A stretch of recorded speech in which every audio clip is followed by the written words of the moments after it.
ایک حدیث کی سند ہوتی ہے، دوسرا حدیث کا متن ہوتا ہے۔ تو حدیث کے دو حصے ہیں، سند اور متن۔ مثال کے طور پہ بندہ معلوم ہے کہ فلاں نے آگے اوپر اس بات کو نقل کیا ہے یا فلاں نے آگے نقل کیا ہے، لیکن اس بندے کی زندگی کے پورے حالات سامنے نہیں ہیں کہ وہ سچا تھا، جھوٹا تھا، امانت دار تھا، یا بیچ میں دو نمبری کر لیتا تھا، یا کہیں اس کے پورے حالات زندگی کے سامنے نہیں آئے، یا حالات سامنے آئے لیکن پتہ چلا اس بڑھاپے میں جا کے اس کی یادداشت میں مسئلہ ہو گیا تھا، تو وہ باتوں کو مکس کرنا شروع ہو گیا تھا، تو کہیں اس نے اونچ نیچ نہ کر دی ہو، یہ خطرہ ہو سکتا ہے۔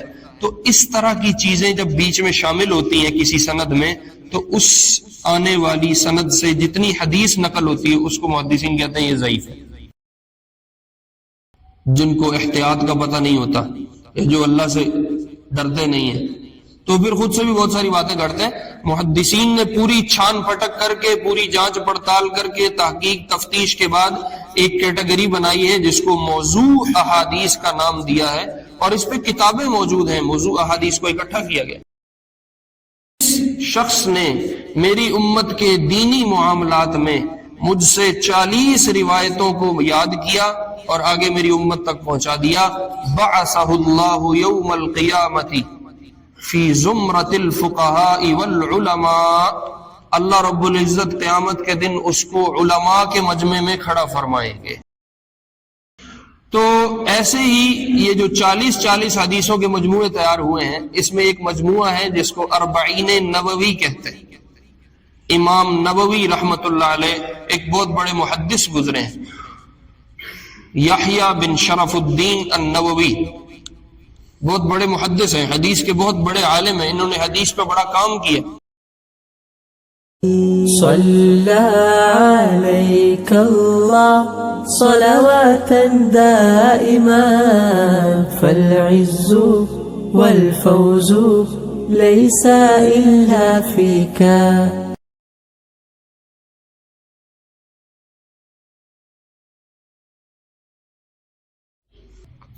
پچھلے جمعے میں نے حدیث کے حجت ہونے پہ تھوڑی بات کی تھی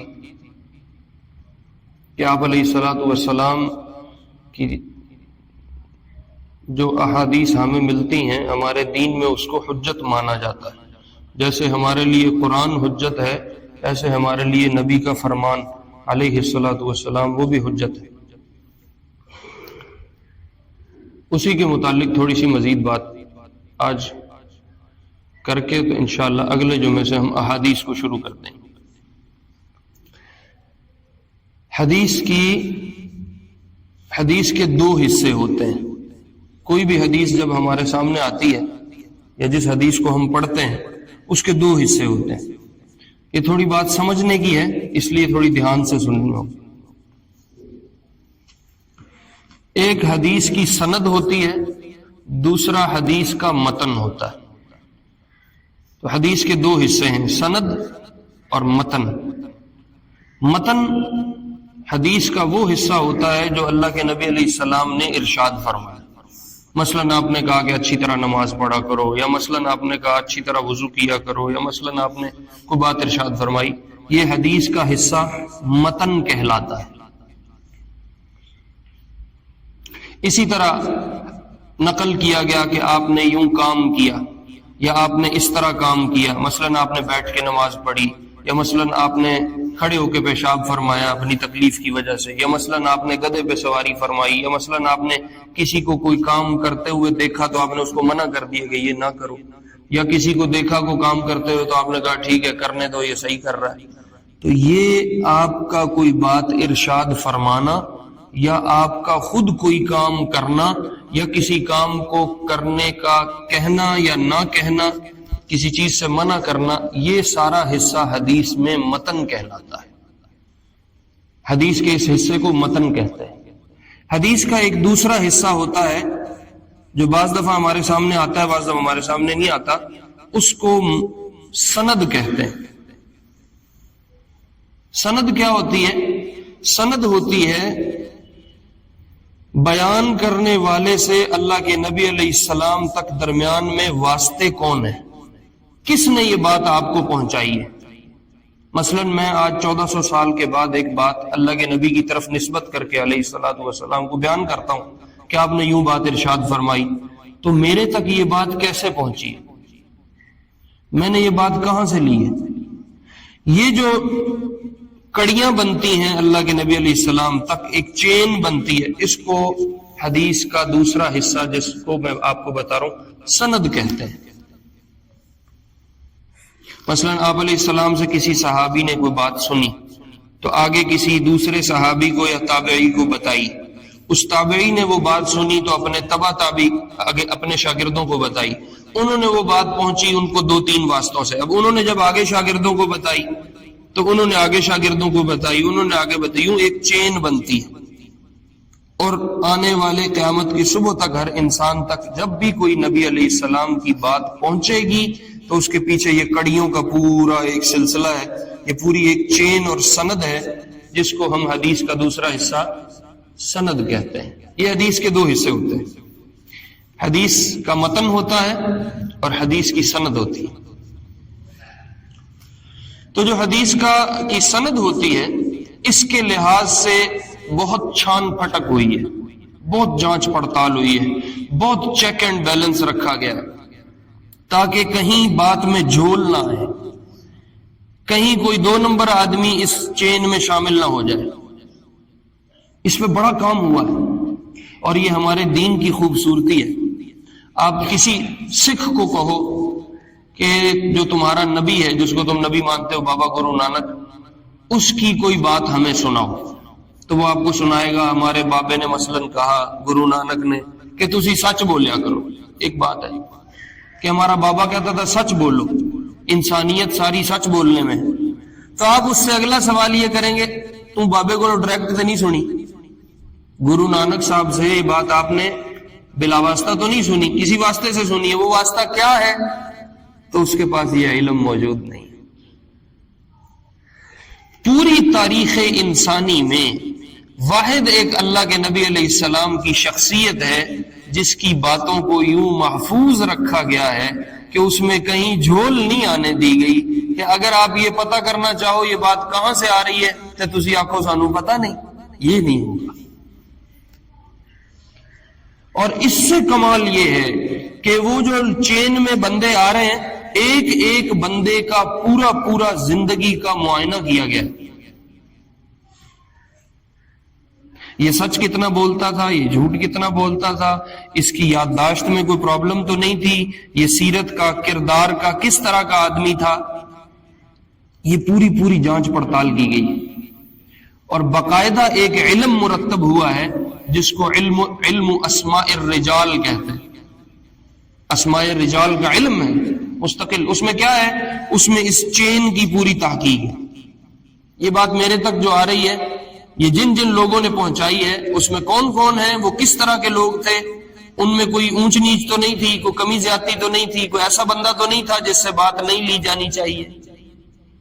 یہ پوری تحقیق ہونے کے بعد محدثین ایک سے 2، دوسرے سے تیسرا، چوتھا، پانچواں، چھٹا، یوں چین بناتے ہیں اور آنے والے لوگوں تک علم پہنچتا ہے۔ اس لیے جتنے محدثین ہیں وہ جب حدیث بیان کریں گے تو اپنے سے اوپر اللہ کے نبی علیہ السلام تک ان کے پاس پورا سلسلہ محفوظ ہے، انہوں نے کس سے لیا، انہوں نے کس سے لیا، انہوں نے کس سے لیا، انہوں نے کس سے لیا۔ اور اب جو ہمارے مدارس میں ہم حدیث پڑھتے ہیں یا شیخ الحدیث جو حدیث پڑھاتے ہیں، ان کے پاس پورا اپنا نسب، اپنا سلسلہ، اپنی کڑی موجود ہوتی ہے۔ اگر آپ ان سے جا کے پوچھو کہ یہ بات آپ کو کہاں سے ملی ہے تو آپ کو پوری سند پیچھے نکال کے دکھا سکتے ہیں کہ یہ بات میرے تک کن سلسلوں سے اور کن راستوں سے ہوتے ہوئے پہنچی۔ حدیث کے اس علم کو سند کا علم کہتے ہیں اور یہ علم اسماء الرجال کہلاتا ہے۔ یہ حدیث کی 2 قسمیں۔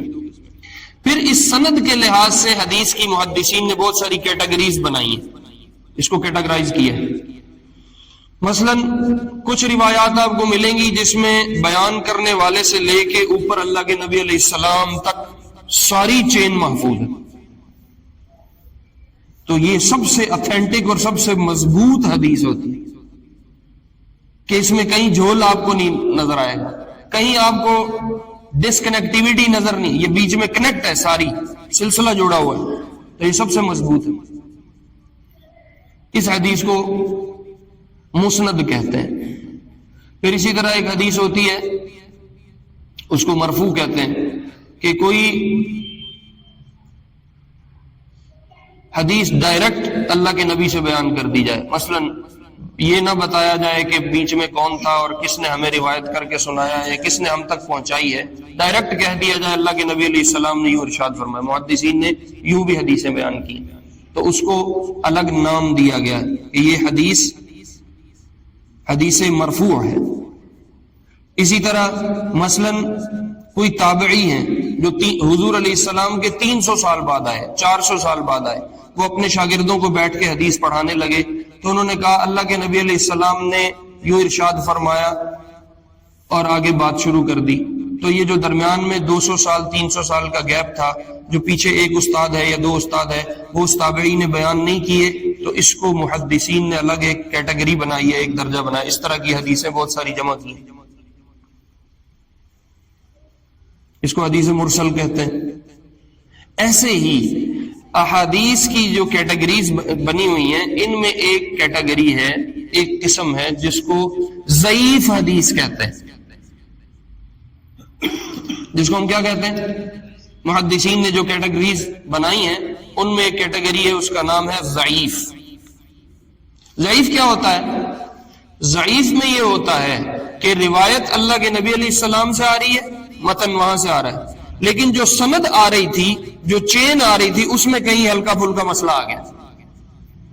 مثال کے طور پہ بندہ معلوم ہے کہ فلاں نے آگے اوپر اس بات کو نقل کیا ہے یا فلاں نے آگے نقل کیا ہے، لیکن اس بندے کی زندگی کے پورے حالات سامنے نہیں ہیں کہ وہ سچا تھا، جھوٹا تھا، امانت دار تھا، یا بیچ میں 2 نمبری کر لیتا تھا، یا کہیں اس کے پورے حالات زندگی کے سامنے نہیں آئے، یا حالات سامنے آئے لیکن پتہ چلا اس بڑھاپے میں جا کے اس کی یادداشت میں مسئلہ ہو گیا تھا، تو وہ باتوں کو مکس کرنا شروع ہو گیا تھا، تو کہیں اس نے اونچ نیچ نہ کر دی ہو، یہ خطرہ ہو سکتا ہے۔ تو اس طرح کی چیزیں جب بیچ میں شامل ہوتی ہیں کسی سند میں، تو اس آنے والی سند سے جتنی حدیث نقل ہوتی ہے اس کو محدثین کہتے ہیں یہ ضعیف ہے۔ تو اب ضعیف کا ہرگز یہ معنی نہیں ہے کہ اوپر جو متن نقل ہو رہا ہے وہ سارا متن غلط ہے، وہ متن بالکل ٹھیک ہوتا ہے، لیکن اس کے اوپر جو سند کا حصہ ہے، جو اوپر چین بنی ہے، جو اوپر سلسلہ بنا، اس میں کہیں اونچ نیچ ہوئی ہے، تو ہم کہتے ہیں یہ حدیث ضعیف ہے۔ ہمارے ہاں عموماً لوگوں کو پورا نالج نہیں ہے، بس وہ فیس بک سے سارا پڑھتے ہیں، جتنا کہ اس کو فیس بک پڑھاتی ہے، سطحی قسم کی باتیں کچھ لوگوں کو یاد ہو گئی ہیں ٹاور ٹاور، تو وہ سمجھتے ہیں ساڑھے کو بڑا نالج آ گیا۔ تو ہم یہ سمجھنے لگ گئے ہیں کہ جس حدیث کے ساتھ ضعیف لکھا ہوا ہو وہ جھوٹ ہے۔ جب حدیث نقل ہوتی ہے تو ساتھ محدثین اس کی کیٹیگری بھی لکھتے ہیں، مینشن کرتے ہیں کہ بھائی یہ حدیث مسند ہے، یہ حدیث مرسل ہے، یہ حدیث ضعیف ہے، یہ حدیث کس درجے کی ہے، وہ ساتھ نقل ہوتی ہے۔ تو بعض احادیث کے ساتھ آپ کو لکھا ہوا ملے گا ضعیف، تو ہم ضعیف کو دیکھتے ہی کہہ دیتے ہیں بس یہ تو شاید جھوٹ ہے، یہ تو کوئی حدیث اتنی لینے والی نہیں۔ ایسا نہیں ہے، میں نے آپ کو بتایا کہ وہ حدیث اپنے متن میں بالکل مضبوط ہوتی ہے، لیکن اپنی سند میں کہیں چھوٹا موٹا کمی زیادتی رکھتی ہے، کوئی جھول رکھتی ہے، جس کی وجہ سے ہم اس کو ضعیف قرار دیتے ہیں، لیکن وہ ہوتی سچ ہے۔ اور بڑے بڑے محدثین نے اپنی کتابوں میں ضعیف احادیث نقل کی، ان کا نقل کرنا بتاتا ہے کہ حدیث ٹھیک ہے، لیکن اس کے اوپر جو چین بنی تھی اس میں کہیں کوئی ایک بندہ 2 بندے بیچ میں معلوم نہیں ہے پوری طرح، یا ان کے حالات میں کہیں اونچ نیچ ہے، اس کو ضعیف حدیث کہتے ہیں۔ اس کو نا آپ یوں سمجھو، کچھ سچ ایسے ہوتے ہیں جن کو ثابت نہیں کیا جا سکتا،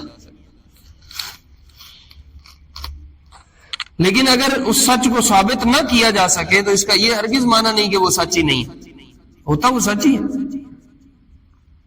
آپ نے وکیلوں کو اکثر سنا ہوگا کہ مقدمے میں اگر صرف سچ بولیں تو مولوی صاحب پھر مقدمہ جیتے ہی نہیں جا سکتا، کچھ نہ کچھ کوڑ وچ پانا پیندا ہے، کچھ نہ کچھ جھوٹ شامل کرنا پڑتا ہے.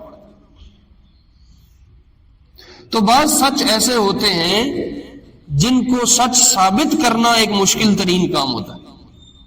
اس کی تازہ مثال ہماری آنکھوں کے سامنے ہمارے سیاستدان یا ہمارے حکمران پارٹی ہے پوری، سب کا پتہ ہے کہ انہوں نے بہت کچھ ہاتھ مارے ہوئے ہیں، لیکن عدالت میں ثابت نہیں ہو سکتا. بچہ بچہ جانتا ہے کہ انہوں نے بہت کھاتے خراب کیے ہیں، کسی بھی پارٹی کے، کوئی بھی لوگ ہیں، کوئی ایک مراد نہیں ہے، لیکن اس کو عدالت میں آپ ثابت نہیں کر سکتے. انہوں نے اتنی صفائی سے کام کیا ہے کہ اس کو ثابت کرنا. ساڈا ایک ساتھی واحد ہوندا سی، استاد جی مجھ سامنے کھلوتی ہے، انہوں ثابت کرنا بھی یہ مجھ ہے، وہ ثابت نہیں ہو سکتی. ایسا ایک جال بنا ہوا ہے کہ آپ اس سامنے کھڑی بھینس کو ثابت نہیں کر سکتے کہ یہ بھینس ہے. تو بعض دفعہ بات سچ ہوتی ہے لیکن اس کو سچ ثابت کرنا ایک مسئلہ بن جاتا ہے. تو ایسے ضعیف احادیث ہیں، وہ باتیں سچ ہیں اور محدثین نے ان کو اسی لیے اپنی کتابوں میں نقل کیا ہے کہ وہ سچ ہیں، لیکن ان کو ثابت کرنے میں، ان کی پیچھے سند اور کڑی ملانے میں کہیں مسئلہ ہوتا ہے تو وہاں ہم کہہ دیتے ہیں کہ یہ حدیث ضعیف ہے. اس لیے ضعیف حدیثوں میں بھی بڑا علم موجود ہے، امت کے لیے بڑی حکمتیں موجود ہیں، بڑے موتی موجود ہیں. ضعیف احادیث ایسے نہیں ہے کہ وہ بس کو ردی کی کیٹیگری، بہت بڑا امت کے لیے دین کا حصہ اور سبب، علم اور حکمتیں وہ ضعیف احادیث میں موجود ہیں. اس لیے محدثین نے ان کو نقل کیا. ہاں اتنا ضرور ہے کہ اس پہ پھر کوئی حلال حرام کا حکم ثابت نہیں ہو سکتا، چونکہ بنیاد نیچے کمزور ہے نا، کہیں جھول آیا ہوا ہے، چاہے وہ کس درجے کا بھی ہے، تو ہم کہتے ہیں اس سے حلال حرام ثابت نہیں کرو، اس سے کوئی عدالتی حکم ثابت نہیں کرو، اس سے کسی کی جزا سزا ثابت نہیں کرو. اس کے لیے مضبوط بنیاد چاہیے. جب میں کہتا ہوں فلاں چیز حرام ہے تو آپ میرے سے یہ سوال کر سکتے ہیں کہ بھائی آپ نے اس کو کیسے حرام کہا ہے. میرے پاس کو مضبوط بنیاد ہونی چاہیے جس پہ میں کہوں یہ چیز حرام ہے. ایسے منہ اٹھا کے حرام نہیں ہو سکتا، بس جس کا دل چاہا جیب میں سے چھری نکالی ہوئی اور حرام حرام حرام حرام اور پھیرتے جا رہے. ایسے نہیں ہے. کسی بیس پہ کھڑے ہو کے کہنا ہے، کسی بنیاد پہ کہنا ہے کہ یہ چیز حرام ہے اور یہ حلال ہے. کیوں؟ یہ ایک بات بیچ میں بتانا ضروری ہے. دیکھو میرے عزیزو، جب ہم کہتے ہیں نا حرام ہے، یہ میری بات دھیان سے سننا، جب ہم کہتے ہیں نا کہ یہ چیز حرام ہے تو گویا ہم اللہ کے نمائندے بن کے کہہ رہے ہیں کہ یہ چیز اللہ نے منع کی ہوئی ہے اور اللہ کو ناپسند ہے. یہ ایک بہت بڑی اتھارٹی ہے، یہ ایک بہت بڑی قوت اپنے ہاتھ میں لینے والی بات ہے کہ میں اللہ کا نمائندہ بن کے کہہ رہا ہوں یہ چیز ہمارے رب کو حلال، یہ میرے رب کو پسند نہیں ہے، یہ میرے رب نے اس چیز کو منع کیا ہے. یہ اتھارٹی ہاتھ میں لے کے شروع ہو جانا یہ بھی حرام ہے، وہ بھی حرام ہے، یہ بھی ناجائز ہے، وہ بھی ناجائز نہیں. یہ سوال ہو سکتا ہے بھائی جان آپ کو یہ اتھارٹی کس نے دی ہے؟ آپ کیسے اللہ کی مرضی بتا سکتے ہیں؟ اور جب کہتے ہیں فلاں چیز حلال ہے تو حلال کا مطلب ہے یہ چیز اللہ کے ہاں مقبول ہے، پسند ہے، ٹھیک ہے، اللہ اس پہ راضی ہے، ناراض نہیں ہے. تو میں تو کہیں سے پوچھ کے نہیں آیا کہ اللہ کو یہ چیز پسند ہے کہ ناپسند ہے. میں کسی بنیاد پہ کھڑا ہو کے کہوں گا کہ یہ حلال ہے. ایسے ہوائی بات نہیں مار سکتا. اس لیے جب احکام نقل ہوتے ہیں کہ بھائی یہ حرام ہے، یہ حلال ہے، یہ جائز ہے، یہ ناجائز ہے، یا اسی طرح کفر اسلام کا مسئلہ ہے کہ یہ بندہ یوں کرنے سے کافر ہو جائے گا، یہ بندہ یوں کرنے سے مسلمان ہو جائے گا، اس کے لیے مضبوط بنیاد چاہیے. تو ایسی مضبوط بنیاد میں پھر ضعیف کیٹیگری کی حدیثیں قبول نہیں کی جاتی. وہ کیوں نہیں قبول کی جاتی اس کی تفصیل میں نے ابھی آپ کو تھوڑی سی بتائی. وہاں مضبوط بنیاد چاہیے. لیکن اس کا یہ معنی نہیں ہے کہ اب ضعیف حدیثیں ساری جھوٹ ہو گئی ہیں. نہیں، جو من گھڑت حدیثیں ہیں بالکل ہیں. محدثین نے ایک کیٹیگری الگ مستقل بنائی ہے من گھڑت حدیثوں کی، جس میں بنا کے حدیثیں لوگوں نے بعد میں بیچ میں ایڈ کر دی ہیں کہ اللہ کے نبی علیہ السلام نے یوں فرمایا. لوگوں میں جرت بھی تھی، بیچ میں آتے ہیں بڑے جری قسم کے لوگ جن کو احتیاط کا پتہ نہیں ہوتا، جو اللہ سے ڈرتے نہیں ہیں، تو پھر خود سے بھی بہت ساری باتیں کرتے ہیں۔ محدثین نے پوری چھان پھٹک کر کے، پوری جانچ پڑتال کر کے، تحقیق تفتیش کے بعد ایک کیٹیگری بنائی ہے جس کو موضوع احادیث کا نام دیا ہے، اور اس پہ کتابیں موجود ہیں، موضوع احادیث کو اکٹھا کیا گیا۔ ہاں وہ بالکل جھوٹ ہیں، ان پہ کسی قسم کی نہ کوئی بنیاد نہیں، نہ احکام کی نہ غیر احکام۔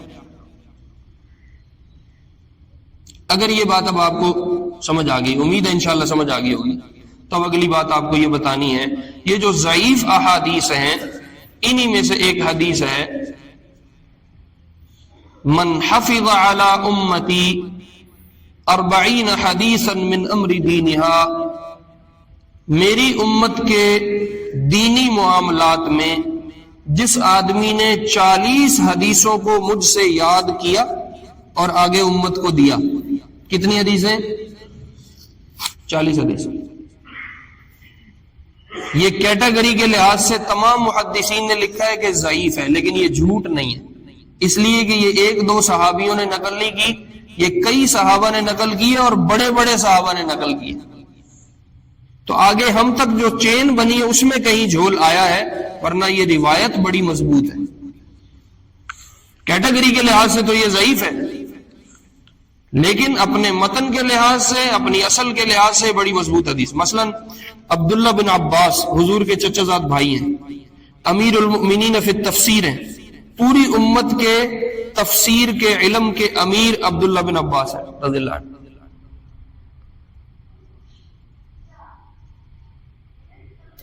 یہ عبداللہ بن عباس رضی اللہ عنہ علماء کے قیامت کے دن امیر بھی ہوں گے، اتنے بڑے آدمی۔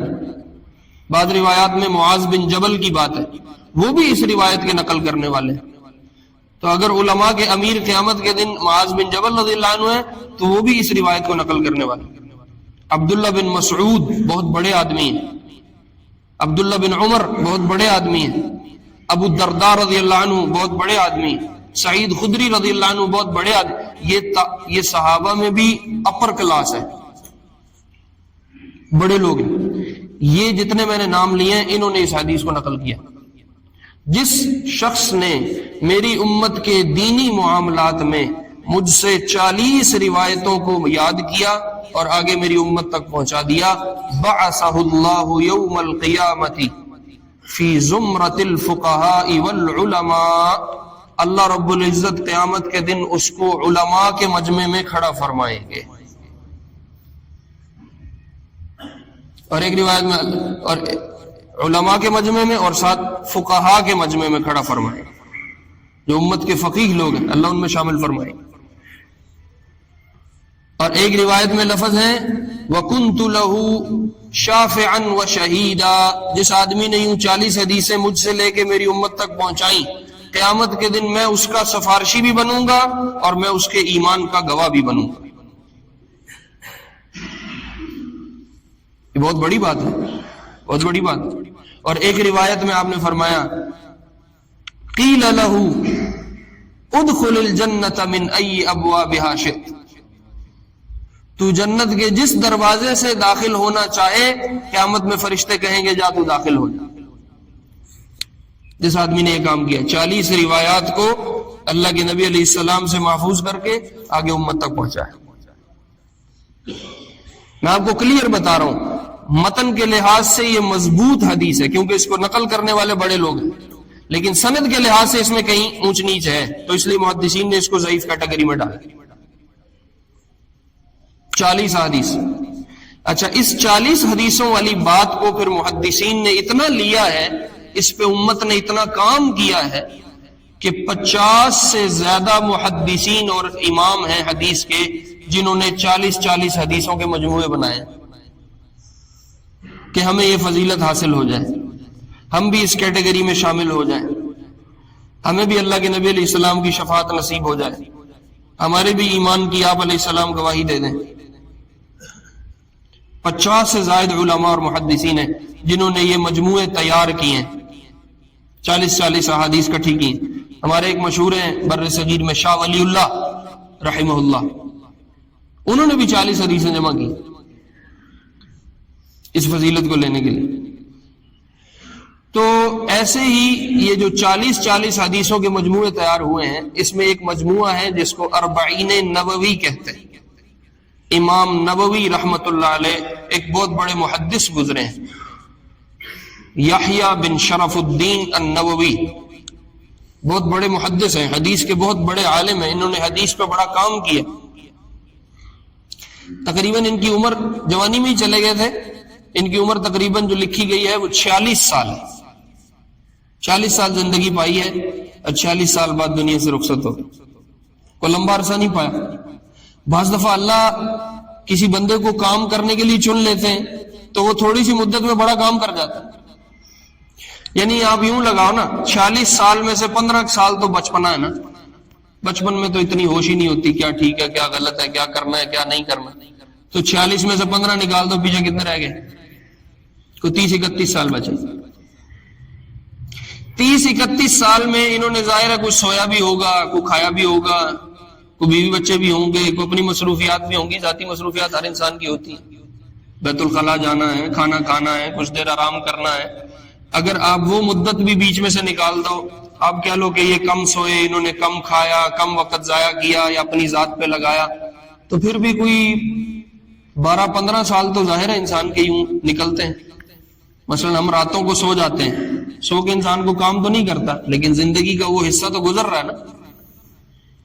تو 46 سال میں سے 15 سال بچپنا لے گیا، وہ 10-12-15 سال سونا کھانا پینا ذاتی حاجات لے گئی. تو پیچھے کام انہوں نے کتنا کیا؟ 12-15 سال کام کیا.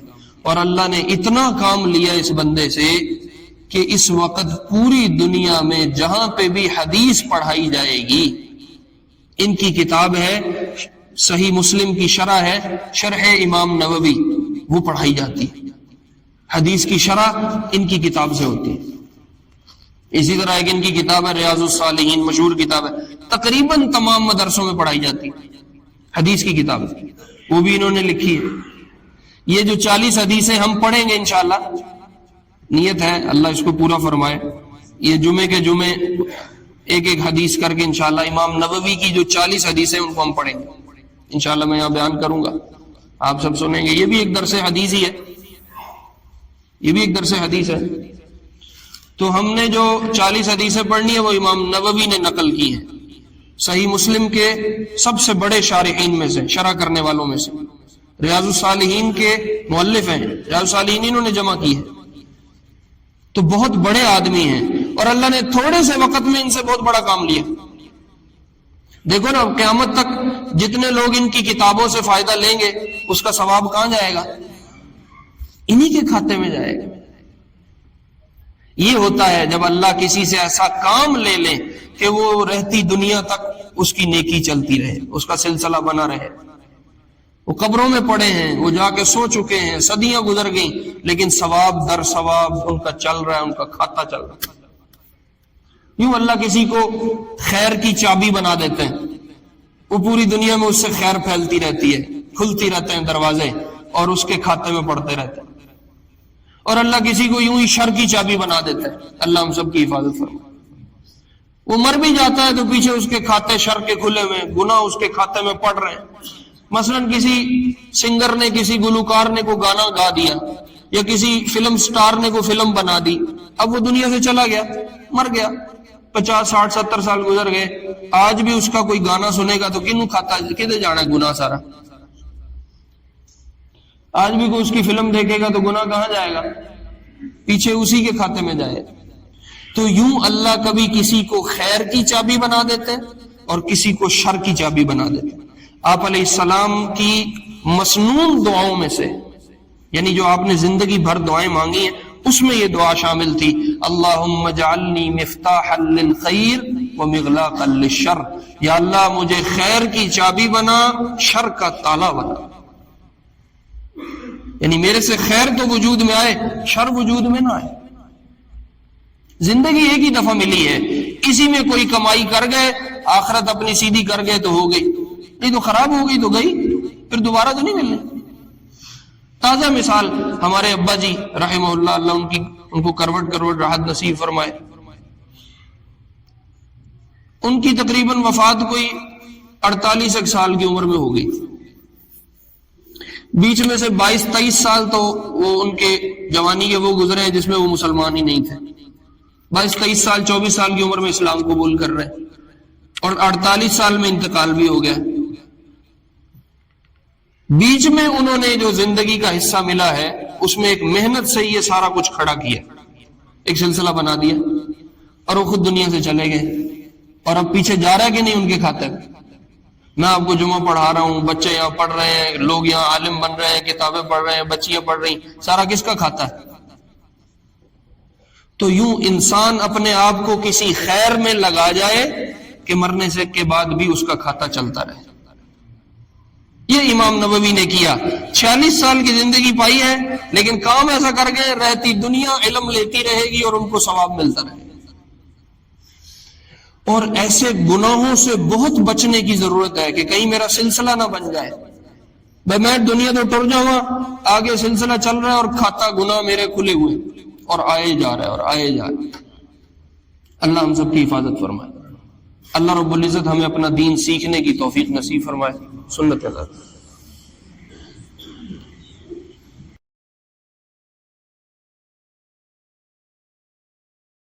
صلى عليك الله صلوات دائما فالعز والفوز ليس إلا فيك